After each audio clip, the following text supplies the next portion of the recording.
Telugu computer వరల్డ్‌లో subscribe చేసుకోవడం ద్వారా ఈ వీడియో ట్యుటోరియల్స్ అన్ని ఉచితంగా పొందండి. Dear friends, welcome to Telugu computer world. C language tutorials in Telugu సిరీస్లో ఇప్పుడు మనం సెకండ్ లెసన్లో ఉన్నాం. సో ఈ లెసన్ 2లో మనం సి లాంగ్వేజ్లో ప్రోగ్రామింగ్ చేయడానికి ముందు తెలుసుకోవాల్సిన విషయాల గురించి ముందు మాట్లాడుకుందాం. ఆ తర్వాత ఒక్కొక్కటిగా నేర్చుకుందాం. సో ఫ్రెండ్స్, ప్రతి ప్రోగ్రామ్ కూడా కొన్ని ఫంక్షన్స్ ఆధారంగా రన్ అవుతుంది. ఓకే, సో ప్రోగ్రామ్ అంటే ఇక్కడ సాఫ్ట్వేర్ అని అర్థం చేసుకోండి. ఓకే, సో ఫ్రెండ్స్, ఇక్కడ ఫంక్షన్స్ అంటే ఏంటి అంటే సింపుల్గా అర్థం చేసుకోవాలి. అంటే ఇప్పుడు మనం గూగుల్లో ఏదైనా సెర్చ్ చేయాలనుకోండి. సో ఏం చేస్తాం, ఫస్ట్ మన బ్రౌజర్ని ఓపెన్ చేస్తాం. ఓకే, సో ఆ తర్వాత అక్కడ అడ్రస్ బార్లో సంథింగ్ టైప్ చేస్తాం, అంటే google.com అని టైప్ చేస్తాం. ఆ తర్వాత గూగుల్ ఓపెన్ అవుతుంది. అప్పుడు వెళ్ళి గూగుల్ సెర్చ్ బార్లో మనకు కావాల్సిన కీవర్డ్ని ఎంటర్ చేసి సెర్చ్ పై క్లిక్ చేస్తాం. సో బ్రౌజర్ని ఓపెన్ చేసాం, అడ్రస్ బార్లో google.com టైప్ చేసాం. ఇవన్నీ కూడా ప్రతిదీ కూడా ఒక ఫంక్షన్ అవుతుంది. ఓకే, ఈ విధంగా రకరకాల ఫంక్షన్స్, ఒక్కొక్క పనికి ఒక్కొక్క ఫంక్షన్గా చెప్పుకోవచ్చు అనమాట. ఓకే, స్టెప్ బై స్టెప్ ఫంక్షన్స్తో ఒక ప్రోగ్రామ్ అనేది బిల్డ్ అవుతుంది. సో అంటే మనం రాసే ప్రోగ్రామ్ ఏ విధంగా ఉండాలి, స్టెప్ బై స్టెప్ ఉండాలి. ఆ స్టెప్స్ అంటే ఏంటి అంటే ఫంక్షన్స్. ఓకే, సో ప్రతి ప్రోగ్రాంలోనూ ఇక్కడ మీరు చూస్తున్నటువంటి ఈ ఫంక్షన్ ఉంటుంది. Okay, this one main function అంటారు.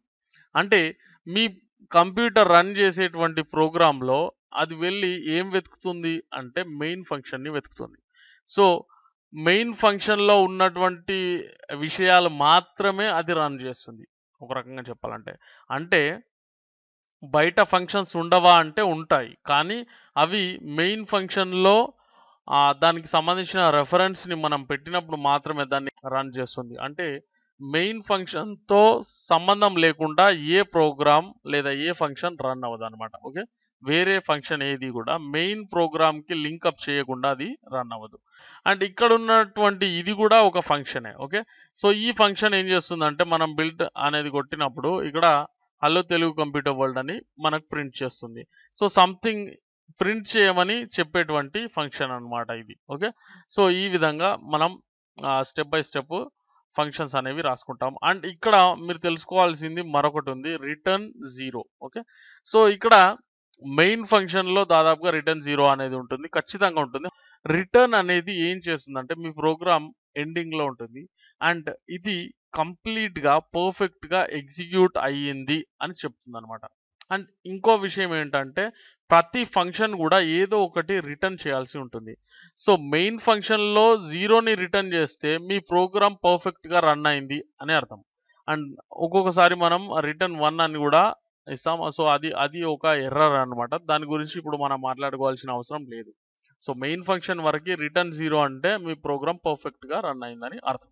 ఓకే, సో ఫ్రెండ్స్, ఇక్కడ వైట్ స్పేస్. ఓకే, సో మీరు ఎన్నిసార్లు బ్లాంక్ లైన్స్ ఇచ్చారు అండ్ ఇక్కడ ఇండెంట్ అంటే ట్యాబ్ ప్రెస్ చేసి దీనికి ఇండెంట్ ఎన్నిసార్లు ఇచ్చారు లేదా స్పేస్ ఎన్నిసార్లు ఇచ్చారు అనేది అనవసరం అనమాట. సో ఎందుకంటే అది మీరు చాలా చక్కగా వేరే ప్రోగ్రామర్ కావచ్చు లేదా మీరే కావచ్చు, మళ్ళీ మీ కోడ్ని చదవడానికి ఈజీగా ఉండేలా మీరు ఎంత వైట్ స్పేస్నైనా యూజ్ చేయవచ్చు. మీ కంప్యూటర్ అనేది ఈ వైట్ స్పేస్ని రీడ్ చేయదు. ఓకే, ఎస్కేప్ చేసేస్తుంది. సో వైట్ స్పేస్కి వాల్యూ ఏం లేదు. సో మీరు ఎంతైనా వైట్ స్పేస్ని తీసుకోవచ్చు, కానీ చాలా చక్కగా ఉండాలి ఇది రీడ్ చేయడానికి. అది మీకు కావచ్చు లేదా వేరే ఎవరైనా డెవలపర్ చదివినప్పుడు కావచ్చు, అది రీడింగ్కి అనుకూలంగా ఉండాలి. సో ఆ విధంగా మనం వైట్ స్పేస్ అండ్ బ్లాంక్ లైన్స్ని యూజ్ చేయవచ్చు. ఓకే, సో వైట్ స్పేస్కి వాల్యూ ఏమీ లేదు ఇక్కడ. ఓకే, అండ్ ఇక్కడ నెక్స్ట్ మీకు కనిపిస్తున్నటువంటివి ఏంటి అంటే ఇవి. సో ఇవి ఏంటి అంటే బిల్ట్ ఇన్ ఫంక్షన్స్కి రెఫరెన్సెస్ అనమాట. సో సి ప్రోగ్రాంలో చాలా బిల్ట్ ఇన్ ఫంక్షన్స్ అనేవి ఉంటాయి. వాటిని మనం వాడుకోవడానికి అనుకూలంగా ఉండడం కోసం ఇక్కడ హెడర్లో, ఓకే, సో వీటిని రెఫరెన్సెస్ అంటారు. ఇంకా వేరే ఏదైనా పేరుతో పిలవచ్చు, అది ఇప్పుడు అనవసరం మనకు. ఓకే, సో హెడర్ ఫైల్స్ అని పిలుస్తూ ఉంటారు వీటిని. ఎనీవేస్ ఇవి జనరల్‌గా చెప్పుకోవడానికి ఏంటి అంటే బిల్ట్ ఇన్ ఫంక్షన్స్‌కి రెఫరెన్సెస్ అన్నమాట. ఓకే. సో, సిలో ఉన్నటువంటి రకరకాల బిల్ట్ ఇన్ ఫంక్షన్స్‌ని మనం యూజ్ చేయడం కోసం ఇక్కడ రెఫరెన్స్ అనేది క్రియేట్ చేస్తాం. సో, ఇవి కాకుండా ఇంకా చాలా ఉంటవి. చాలా అంటే చాలా ఉంటవి. సో, మెయిన్‌గా ఇంకా చెప్పాలంటే స్ట్రింగ్‌కి సంబంధించినవి కావచ్చు, అంటే టెక్స్ట్‌కి సంబంధించినవి కావచ్చు, లేదా మ్యాథమెటిక్స్‌కి సంబంధించిన రెఫరెన్సెస్ కూడా మనం పెట్టి వాటిని ఉపయోగించుకోవడం జరుగుతుంది. ఓకే. సో, వాటి గురించి మనం ఫర్దర్ లెసన్స్‌లో తెలుసుకుంటాం.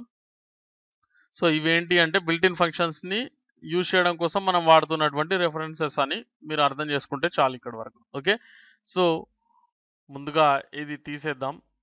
సో, మనం ఏదైనా స్క్రీన్‌పై ప్రింట్ చేయాలనుకుంటున్నాం అన్నప్పుడు ఏం చేయాలి? ఏ విధంగా రాయాలనేది నేర్చుకుందాం ఇప్పుడు. ఓకే. సో, చూడండి, ప్రింట్ ఎఫ్. ఓకే. ఇక్కడ వచ్చేస్తుంది ఆటోమేటిక్‌గా. కానీ మనం మాన్యుయల్‌గా రాస్తే మీకు ఇప్పుడు ముందుగా అర్థమవుతుంది గదా! సో, ఆటోమేటిక్‌గా మనకు ఆప్షన్ ఇచ్చినప్పుడు మనం ఎంటర్ ప్రెస్ చేయగానే ఆటోమేటిక్‌గా ఇది వచ్చేస్తుంది. ఓకే. సో, ఎనీవేస్ ఇక్కడ ఈ విధంగా 2 ఎంప్టీ పారంథసిస్ అనేవి పెట్టుకోవాల్సి ఉంటుంది. సో, మనం ఫస్ట్ రాయాల్సింది ఏంటండి? Print F. Okay. Print F. ఆ తర్వాత ఎంప్టీ పారంథసిస్. ఓకే. సో, దీంట్లో మనం ఈ పారంథసిస్‌లో ఏదైనా రాయాలనుకుంటే, అంటే సి ప్రోగ్రామ్‌లో రకరకాల డేటా టైప్స్ అనేవి యూజ్ చేయొచ్చు. అంటే లైక్ నంబర్స్, డెసిమల్ పాయింట్స్, అదేవిధంగా టెక్స్ట్, స్ట్రింగ్ అని పిలుస్తాం. ఓకే. సో, ఎనీవేస్ ఇక్కడ నేను ఫర్ ఎగ్జాంపుల్ ఏదైనా రాయాలనుకుంటున్నప్పుడు ఫస్ట్ ఇక్కడ డబుల్ కోట్స్ అనేవి యూజ్ చేయాల్సి ఉంటుంది. ఓకే. సో, ఈ డబుల్ కోట్స్‌లో మనం ఏదైతే రాస్తామో అది ఎగ్జిక్యూట్ అవుతుందన్నమాట. ఓకే. అది ప్రింట్ అవుతుంది స్క్రీన్ పైన. ఓకే. ఎందుకంటే ప్రింట్ ఎఫ్ అనే ఫంక్షన్‌ని యూజ్ చేస్తున్నాం కాబట్టి. ఓకే. ఇది గమనించాలి. Okay. So, friends, for example I am Rafiq అని ఈ విధంగా రాశాననుకోండి. ఓకే. సో, ఇక్కడ లాస్ట్‌లో ఏంటంటే సెమీకోలన్ యూజ్ చేయాలి. ఓకే. సో, ప్రతి ఫంక్షన్ గూడా ఈ విధంగా సెమీకోలన్‌తో ఎండ్ అవుతుంది. సో, ఫ్రెండ్స్, ఈ విధంగా ఇచ్చేసిన తర్వాత ఇప్పుడు మనం ఏం చేయాలంటే ఇక్కడ ఉన్నటువంటి బిల్డ్ అండ్ రన్ అనేటువంటి బటన్‌పై క్లిక్ చేయాలి. క్లిక్ చేయగానే కమాండ్ ప్రాంప్ట్‌లో మనకు మనం ఇచ్చినటువంటిది ప్రింట్ అయిపోతుంది. చూడండి, ఇక్కడ ఐ యామ్ రఫీక్ అని ప్రింట్ అయిపోయింది. ఓకే. ఇప్పుడు press any key to continue అంది కదా! ఎంటర్ ప్రెస్ చేయండి, లేదా ఏదైనా కీ మీరు ప్రెస్ చేయొచ్చు. ఓకే. సో, అది తీసేసుకుంటే నెక్స్ట్ టైమ్ మనకు రన్ చేయడానికి అవకాశం ఉంటుంది. ఫర్ ఎగ్జాంపుల్ ఇప్పుడు మీరు ఇది ఓపెన్ చేశారు. దీన్ని మినిమైజ్ చేసేసి ఇప్పుడు మీరు మళ్ళీ దీన్ని రన్ చేయాలనుకుంటే కుదరదనమాట. సో, ఇది తీసేయాల్సి ఉంటుంది. ఓకే. సో, అది గుర్తుంచుకోండి. అండ్ ఇప్పుడు ఈ విధంగా ఇదొకటి ప్రింట్ చేసాం మనం. సో, నెక్స్ట్ ఏం చేద్దామంటే మరొక లైన్‌ని ప్రింట్ చేయాలనుకుందాం అనుకోండి. So, for example print F. Okay. అర్థమైంది కదండీ! ప్రింట్ఎఫ్ అని రాసిన తర్వాత ఇప్పుడు డబుల్ కోట్స్ పెట్టేసుకొని ఇప్పుడు okay. Founder of Telugu computer world. Anyways founder of Telugu computer world అనేది మనం నెక్స్ట్ లైన్‌లో ప్రింట్ చేయాలనుకుంటున్నాం అనుకోండి. జనరల్‌గా అయితే అలాగే అనుకుంటాం కదా! ఈ విధంగా రాసినప్పుడు. ఓకే. సో, అదే విధంగా అవుతుందో ఒకసారి చూద్దాం. సో, బిల్డ్ అండ్ రన్ అనేది చేద్దాం. సో, చూడండి, I am Rafiq, founder of Telugu computer world. Print అయితే అయినాయి. కానీ ఏమైపోయిందండి? లైన్ టు లైన్ అనేది కలిసిపోయింది. ఎందుకంటే మనం ఇక్కడ నెక్స్ట్ లైన్ అనేది దానికి చెప్పాల్సి ఉంటుంది. ఓకే. నెక్స్ట్ లైన్ తీసుకోమని చెప్పాల్సి ఉంటుంది. సో, దానికోసం మనం ఏం చేస్తామంటే ఇక్కడ ఈ యొక్క డబుల్ కోట్స్ లోపలనే ఇది రాయాల్సి ఉంటుంది. బయట మాత్రం రాయొద్దు. ఓకే. సో, ఇది అయిపోయిన తర్వాత మీరు ఏం చేయండంటే \n అనేది రాయండి. ఓకే. \n ఇది ఏం చేస్తుందంటే నెక్స్ట్ లైన్ తీసుకోమని మీ యొక్క ప్రోగ్రామ్‌లో అంటే కంప్యూటర్‌కి చెప్తుందన్నమాట. ఓకే. ఇక్కడికి వచ్చిన తర్వాత నెక్స్ట్ లైన్ తీసుకొని మిగిలింది ఎగ్జిక్యూట్ చేయమని చెప్తుంది. సో, చూడండి, ఇప్పుడు నెక్స్ట్ లైన్‌లోకి వెళ్ళిపోతుంది. So, I am Rafiq, founder of Telugu computer world అనేది నెక్స్ట్ లైన్‌లో ప్రింట్ అయింది. ఓకే. సో, ఈ విధంగా మనం \n అనేది తీసుకోవడం ద్వారా నెక్స్ట్ లైన్ అనేది తీసుకోవచ్చు. అండ్ అదే విధంగా \t యూజ్ చేయడం ద్వారా ఏం చేస్తుందంటే ఒక ఇండెంట్ తీసుకుంటుంది. అంటే మీరు ట్యాబ్ ప్రెస్ చేస్తే ఏ విధమైన స్పేస్ అనేది ఏర్పడుతుందో అదే విధంగా ఒక స్పేస్ అనేది తీసుకుంటుందన్నమాట.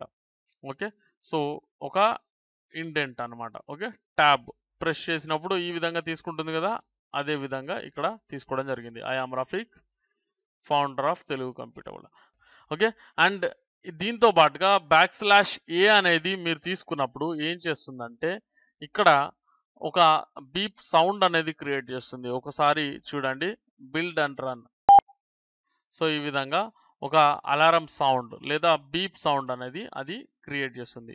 సో ఇక్కడ వచ్చేసి నెక్స్ట్ లైన్ తీసుకోమని కమాండ్ ఇచ్చేసి ఇక్కడ బీప్ సౌండ్ అనేది ఎంటర్ చేస్తాను. చూడండి ఇప్పుడు. సో ఈ విధంగా I'm Rafiq, founder of Telugu computer world అన్న తర్వాత ఇక్కడ అది ప్రింట్ అవుతుంది. అండ్ ఇక్కడ మీరు ఒకసారి గమనిస్తే మనం ఇక్కడ \n అనేది యూజ్ చేసాం, కానీ అది ఇక్కడ ప్రింట్ అవ్వలేదు. జస్ట్ అది యాక్షన్ని మాత్రమే తీసుకుంది. ఓకే. సో అది ఇక్కడ మీరు గమనించాల్సి ఉంటుంది. ఓకే.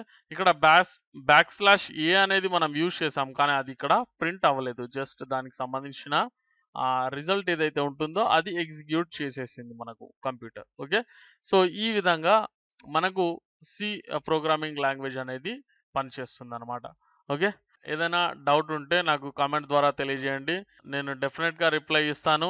ఈ వీడియో మీకు నచ్చినట్లయితే దయచేసి లైక్ చేయండి. అదేవిధంగా మీ ఫ్రెండ్స్తో ఫేస్బుక్లో కానీ ట్విట్టర్లో కానీ వేరే ఏదైనా సోషల్ నెట్వర్కింగ్ సైట్లో కానీ మర్చిపోకుండా షేర్ చేయండి.